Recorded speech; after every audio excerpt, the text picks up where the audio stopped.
Ons lees die oordenking vir 18 Maart uit Die Here is my herder, met die vriendelike vergunning van Lizet Marie. Die titel vir vandag se oordenking is Buig laag. Ons teksvers kom uit Psalm 51 vers 3 tot 5. Wees my genadig, o God, in u troue liefde. Wis my oortredings uit in u groot barmhartigheid. Was my skoon van my skuld. Reinig my van my sonde. Ja, my oortredings ken ek en van my sonde bly ek altyd bewus. Vir ootmoediging en variasies daarvan kom in 90 verskillende skrifgedeeltes voor. Dit beklemtoon die belangrikheid daarvan om jou voor God te verootmoedig.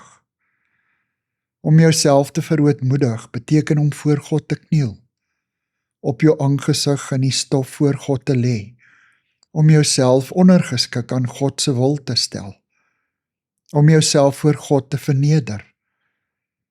Dawid het homself nooit te hoog geag om vergifnis by sy Vader af te smeek nie. Hy het hom onbeskaamd voor God verootmoedig. Hy het verstaan wat dit beteken om in trane en berou by God te pleit om vergifnis. Hy het, ondanks sy vergrype, 'n man na God se hart gebly, nederig, kinderlik gelowig en afhanklik, en bereid om vergifnis te vra en homself boete te doen. Psalm 32 is 'n psalm waarin Dawid die noodsaaklikheid en krag van sondebelydenis uitspel.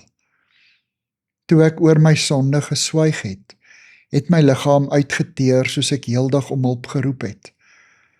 Toe het ek my sonde bely, my oortreding nie weggesteek nie. Ek het gesê, voor die Here bely ek my opstandigheid.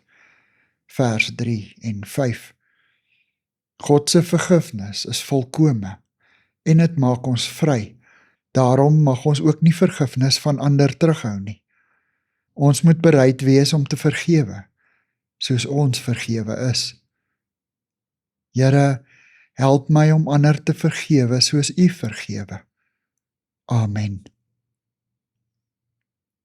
Dankie vir die saamkuier. Ek deel Lizet se kontakbesonderhede in die inligtingsparagraaf van die kanaal. Daar is ook skakels na voorlesings van Lizet se ander publikasies wat hier beskikbaar is.